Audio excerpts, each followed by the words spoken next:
करतार सिंह बढ़ाना जी भारतीय जनता पार्टी के बहुत वरिष्ठ नेता हैं और उनकी आवश्यकता इस क्षेत्र को और इससे अलग अन्य क्षेत्रों को भी हमेशा बनी रहेगी। क्या ऐसा यह माना जाए कि फिर से करतार सिंह भड़ाना जी ही चुनाव लड़ेंगे? ये पार्टी तय करेगी सर। करतार सिंह भड़ाना के अलावा कोई और आ जाए तब एक भी जीतता जीतता ही नहीं ना। एक देश एक कानून, सबके लिए समान कानून होना सबसे जरूरी काम है। पिछले बार क्यों नहीं जीते थे? जीतते थे, हिला दिए थे। भ्रष्टाचार के विरोध में और इतने अनेक कार्य किए हैं, उनके लिए सब धन्यवाद अर्पित करना चाहते हैं, इसीलिए सब समूह इकट्ठा हुआ है। वो तो धर्मात्मा कोई महात्मा होता है जो गेरुआ वस्त्र पहन करके। ये संत वृत्ति की आत्मा है, वो सच्ची आत्मा है, महान आत्मा, महान विभूति, महान शख्सियत, महान योगी। जैसी हमें परिस्थितियां दिख रही है ऐसा लग रहा है कि बिल्कुल करतार सिंह बढ़ाना ही चुनाव लड़ने जा रहे हैं। 9 बजे सो और अब क्या बज रहा, 3 बज रहे भैया और जोर चुका तो बुढ़े भी खड़े हैं 80 साल के।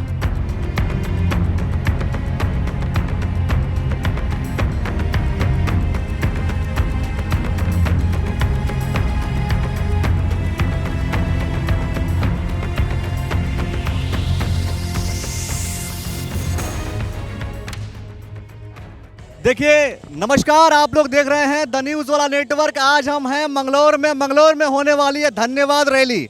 अब आप सोच रहे होंगे ऐसा कौन सा तिलिस्म काम हो गया भाई उत्तराखंड में जहां पर धन्यवाद रैली होगी, खासतौर पे वो भी मंगलौर में। तो जी हाँ, ये है कौन सा काम, समान नागरिक संहिता जो उत्तराखंड में लागू हुआ है उसे लागू करने को लेकर के माननीय पुष्कर सिंह धामी जी की धन्यवाद रैली है। और ये रैली करतार सिंह भड़ाना जी के द्वारा किया जा रहा है मंगलौर विधानसभा में। सवाल ये होगा कि क्या मंगलौर विधानसभा में जिस तरीके से मुख्यमंत्री पुष्कर सिंह धामी जी आ रहे हैं तो यह मान लिया जाए कि टिकट पुनः करतार सिंह भड़ाना लेने वाले हैं और चुनाव लड़ने वाले हैं मंगलौर विधानसभा से फिर से।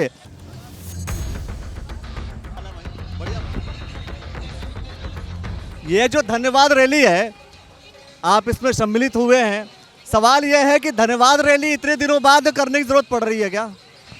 नहीं, इतने दिनों बाद नहीं है। माननीय मुख्यमंत्री जी द्वारा जब से यूसीसी एक्ट पारित किया गया उसके बाद देश के विभिन्न हिस्सों में कम से कम 30 कार्यक्रम हो चुके हैं और लगातार उत्तराखंड में भी कई यूनिवर्सिटियों के द्वारा और कई संभ्रांत संगठनों के द्वारा विभिन्न प्रकार के आयोजनों में मुख्यमंत्री जी का हार्दिक अभिनंदन और स्वागत होता रहा है।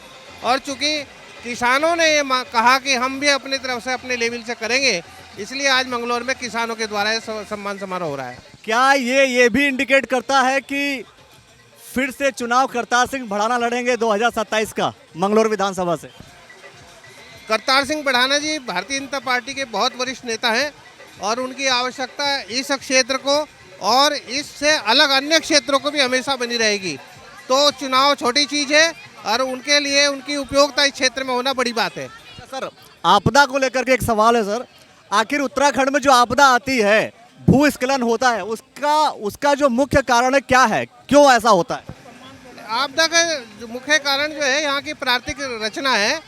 भूस्खलन हुआ, बिजली घटना हुई, विद्युत घटना हुई, नदियों के अंदर पानी का उठान हुआ, इस प्रकार से अनेक बहुत सारे भूगर्भीय रचना इस प्रकार की है। आपको नहीं लगता कि ये जो पहाड़ों को काट काट के जो सड़कें बना दे रहे हैं, हम पुल बनाने की कोशिश कर रहे हैं, प्राकृतिक संसाधनों से जो हम छेड़छाड़ कर रहे हैं, उसकी वजह से ये सारी दिक्कतें हो रही हैं?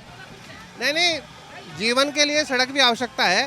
सड़क आवश्यकता है, लेकिन क्या प्राकृतिक संसाधनों से छेड़छाड़ करना आपको लगता है कि मानव के हित में है, इंसान के हित में है? प्राकृतिक संसाधनों का बचाव करते ही सड़क बनाई जा रही है आजकल। एनजीटी और तब तो भूस्खलन नहीं होना चाहिए सर। नहीं, भूसंकलन होना बहुत प्राकृतिक भूगर्भीय घटना है, वो कहीं भी हो सकती है। यहाँ अपने प्रकृति बची है, पेड़ वहाँ भी हो रही है। अब जो केदारनाथ से पीछे का स्थान है वहाँ कोई छेड़छाड़ या कोई वो थोड़ी सड़क, वहाँ भूगर्भीय रचना बदलती है, दुर्घटना हो जाती है। इसका कारण ये नहीं है कि कंट्रोल कैसे करेंगे मतलब इन सब चीज़ों का? पेड़ जो काट दिए जा रहे हैं, उत्तराखंड में जो पेड़ काटे जा रहे हैं, पेड़ काटने की वजह से आपको नहीं लगता है कि और भी आपदा हो रही है, और भी आपदा आ रही है? नहीं, पेड़ कटना बहुत बड़ी मात्रा में ठीक नहीं है। इसलिए उत्तराखंड का जो 65% एरिया है वो हरित प्रदेश है और उसके अतिरिक्त यदि कहीं पेड़ कटते हैं तो उतने ही पेड़ लगाए जाते हैं। लग क्या रहे हैं सर, हाईवे बना सर, आप देख लीजिए पूरा पेड़ साफ हो चुका है, पर पेड़ उतने लगे नहीं, लगे भी होंगे तो वो फले फूले नहीं क्योंकि वो पेड़ नष्ट हो गए। नहीं, आपका सुझाव अच्छा है, इसमें ध्यान देना चाहिए। मंगलौर में ये जो धन्यवाद यात्रा है, क्या कहेंगे इसे लेकर के कि क्या ये मंगलौर चुनाव मतलब जीतने का प्रयास है फिर से या क्या है?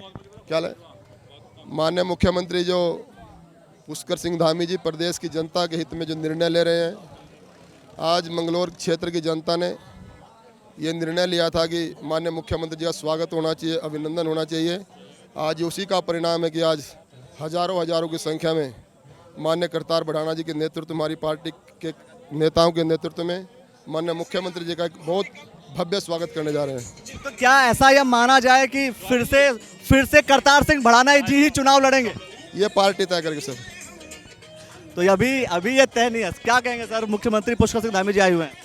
देखिए, उन्होंने जो है भ्रष्टाचार के विरोध में और इतने अनेक कार्य किए हैं, उनके लिए सब धन्यवाद अर्पित करना चाहते हैं, इसीलिए सब समूह इकट्ठा हुआ है। धन्यवाद। तो मेरा सवाल ये है सर, आखिर यूसीसी क्यों जरूरी है? क्योंकि कांग्रेस के लोग कह रहे हैं यूसीसी खुद में अपने आप में बराबर नहीं है। देखिए, एक देश एक कानून, सबके लिए समान कानून होना सबसे जरूरी काम है और इसकी पहल हमारे यशस्वी मुख्यमंत्री ने उत्तराखंड से की है। और अभी फर्स्ट जनरेशन मैं कहता हूँ प्रोडक्ट है, धीरे धीरे इसमें सुधार आके सारी चीज़ें जो जरूरी हैं वो इसमें सम्मिलित हो जाएगी। आप कहाँ से आए हैं? हाँ, वैसे तो हम फरीदाबाद से ही हैं भाई। करतार बढ़ाना की टीम के परमहंस महायोगी राज की आओ करतार बढ़ाना परमहंस महायोगी राज की कृपा, वो जहाँ भी जाते हैं हिंदुस्तान के किसी भी कोने में, वो एवरेस्ट की चोटी पर झंडा फहराने से नहीं मानते। आज वहाँ से लेकर जहाँ से चालू हो रहा है, उनका इतिहास रचने वाले, जमीन से जुड़े हुए आसमान तक की बात जानने वाले परमहंस महायोगी राज शास्त्रियों की गतिविधि जानने वाले करतार सिंह बढ़ाना की गाथा गाई जाती है नॉर्थ भारत में। आप उन्हें परम योगी परमहंस कह रहे हैं? हाँ जी, हाँ जी, हाँ जी, हाँ जी। चूंकि आपने दो चीजें बोली, परमहंस बोल दिया आपने और साथ में परम योगी भी बोल दिया करतार सिंह बढ़ाना जी को, ऐसा क्यों? देखिए, तो राजनीतिज्ञों को तो अक्सर इन सब शब्दों से संबोधित नहीं किया जाता, वो तो धर्मात्मा कोई महात्मा होता है जो गेरुआ वस्त्र पहन करके। ये संत वृत्ति की आत्मा है, वो सच्ची आत्मा है, महान आत्मा, महान विभूति, महान शख्सियत, महान योगी। वो रात को जगता है, भजन करता है। ये हिंदुस्तान में पहला है जो अपना योग करता है, वो भजन करता है। परमात्मा की कृपा से दान पुण्य धर्म, दानी कुटारी भंडारी, उनकी गाथा गाई जाती है ठाकुर जी की कृपा से। ये पूरा आना चाहिए, ये पूरा जो ये आ रहा है भगवान की कृपा से। हम जमीन से जुड़े हुए किसान के बेटे हैं। करतार सिंह बढ़ाना जी को हम बचपन से देख रहे हैं, 1988 से। करतार सिंह बढ़ाना राजस्थान चुनाव लड़े, करतार सिंह बढ़ाना हरियाणा में 4 बार चुनाव लड़े, 2 बार कोऑपरेटिव मिनिस्टर रहे, यूपी में 3 बार 4 बार चुनाव लड़े, बिजनौर से लड़े, खतौली से लड़े, बागपत से लड़े और अब उत्तराखंड से लड़ रहे हैं।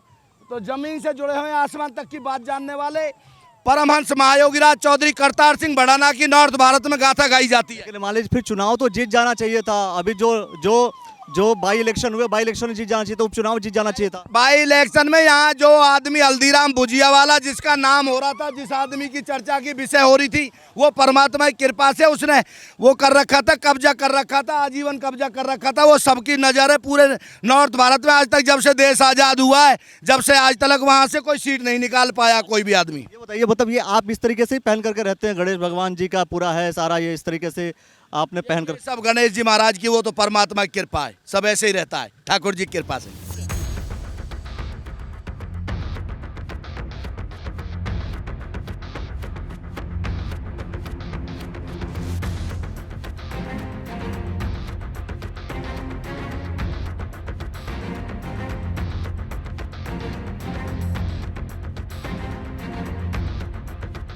इसके पहले तो जो हुआ था हुआ था, इसके पहले जो होता आ रहा था, आगे क्या होगा? आप सारा जो यहाँ की जो जनता है उसमें जोश देख रहे हैं और ये जोश, ऐसे जोश तो मैंने रैलियों में बहुत देखे हैं। लेकिन अब की बार क्योंकि पहले उन्हें टाइम नहीं मिला, लगभग 20 दिन के में उन्होंने पूरी चुनाव की तैयारी की। अब 5 साल अब 2 साल पूरा तैयारी करो, बिल्कुल लग गए हैं और सभी कार्यकर्ता भी बिल्कुल जुट गए हैं। मतलब इस बार 100% है करतार सिंह बढ़ाना चुनाव लड़ने जा रहे हैं। जैसी हमें परिस्थितियाँ दिख रही है, ऐसा लग रहा है कि बिल्कुल करतार सिंह बढ़ाना ही चुनाव लड़ने जा रहे हैं। टिकट पक्का कर रहा है? टिकट तो देखो पार्टी हाईकमान के हाथ में है, और टिकट पार्टी हाईकमान के कैसे हाथ में, जब आप कह रहे हैं कि जीतेंगे यही? मैंने बोला है कि मैंने कहा भाजपा ही जीतेगी। ये जो सारा जो जन समूह है भाजपा के लिए आया और करतार सिंह बढ़ाना ही, जहाँ तक दिख रहा है करतार सिंह बढ़ाना जी के जितनी मेहनत कर रहे हैं, निश्चय ही उन्हें टिकट होगा। और जब टिकट होगा तो निश्चित रूप से भारतीय जनता पार्टियाँ 2027 में जीतने जा रही है। जोश जोगा तो भाई, कहाँ जोश को दोगा? तो ये जोश दिखे ना सुबह तो 9 बजे से, और अब क्या बज रहा 3 बज रहे भैया, और जोर चुका तो बुढ़े भी खड़े हैं यहाँ से 80 साल के, और बच्चे भी खड़े हैं। इससे कोई मंगलौर जीत जाएगा? और पब्लिक से तो जीतता ही है। पिछले बार क्यों नहीं जीते थे? जीतते थे, हिला दिए थे, जीत रहा था, हिला दिए थे। हिला दिया था। जैसे हवा में पेड़ हिल जाते हैं ना, आम की टहनी टूट जाती है, गुठली गिर जाती है, तो ऐसे हिल गया था। और क्या चाह रहा था? इस बार आपके समीकरण से चुनाव जीत जाएंगे? हाँ, मेरे तो समीकरण कह रहा है भाई, मेरा कह रहा सबका वोट मिल जाएगा? है। और क्यों नहीं मिला, सबका मिला, हिंदू मुस्लिम का। करतार सिंह भड़ाना के अलावा कोई और आ जाए तब? एक भी जीतता जीतता ही नहीं। ना। ऐसा क्यों लग रहा है आपको? ऐसा क्यों लग रहा? सरकार से जो पैसा मिलता है, जो भी कुछ मिलता है, इतना तो मुझे ज्ञान नहीं, वो मिलता है आम पब्लिक से मिलता है, वो लगाते हैं नहीं है, किसी को पानी नहीं पिलाते। यहाँ पानी भी पूरा लूट रहा है, फ्रूटी भी लूट रही है, और लोगों का सम्मान भी हो रहा है। बड़े बड़े वो लग रहे हैं वहाँ जो थे, क्या ड्रामा हो। आपके हिसाब से मंगलौर में करतार सिंह भड़ाना चुनाव जीतेंगे? हाँ, पक्का। कोई और को टिकट हो गया तो? ना फिर नहीं जीतते। प्रणव सिंह चैंपियन जी आ गए तब? प्रणव नहीं आने का यहाँ, प्रणव वहाँ अपनी सीट से लड़ेगा, खानपुर से, वहाँ जीतेगा। वो तो पक्का जीतेगा, वो भी पक्का। हाँ, और क्या, टिकट होगा उनको? पक्का टिकट क्यों नहीं होगा। उमेश जी क्यों नहीं जीतेंगे? उमेश नहीं जीतने का। क्यों नहीं जीतने का भाई? अरे उमेश तो दंगल लड़ाता है। हाँ, दंगा भाई। क्यों नहीं लड़ा था भैया? पीछे एक ऐसा डायलॉग मारा था, हिंदुस्तान में रहना है तो कहने का वंदे मातरम कहना होगा, तो कैसे मोहम्मदन वोट उसे दे देगा? मोहम्मदन तो चैंपियन को देगा अब की बार। अच्छा, मोहम्मदन जो है बीजेपी वोट दे देगा? बीजेपी को देगा, चैंपियन को। अरे तो चैंपियन बीजेपी से लड़ेंगे, किससे लड़ेंगे? तो बीजेपी लड़ेगा तो फिर तो उसे ही मिलेगा ना, उसके पर्सनल वोट भी तो होती है। हाँ, अपनी भी तो होती है ना, इसमें कोई हिंदू मुस्लिम नहीं है भैया। लेकिन जिस हिसाब से जो है, आदमी वो कतल कुश्ती लड़ा। अरे उमेश जी लगातार जो है बनते आ रहे हैं, मतलब अभी बने, अभी चुनाव लड़े थे खैर फिलहाल, लेकिन आपको नहीं लगता कि वो चुनाव जीतेंगे? अरे हाँ, बार बार कैसे जीतेगा, क्या मतलब? बार बार चैंपियन साहब जीत जाएंगे, उमेश नहीं जीतेंगे? हारा नहीं, चैंपियन जीतता नहीं, पीछे हारा नहीं। पिछली बार तो चैंपियन जी हार गए थे ना? हाँ, एक दफा तो होता, कुश्ती लड़ते हैं, कोई ना कोई तो लड़ता, बड़ा बड़ा पहलवान चीत हो जाता। टिकट होगा उनको? टिकट क्यों नहीं होगा? कि उनकी पत्नी को होगा? वो किसी भी परिवार के हो जाए, एक ही बात हो तो बात है कि एक ही हो। अलग अलग कैसे?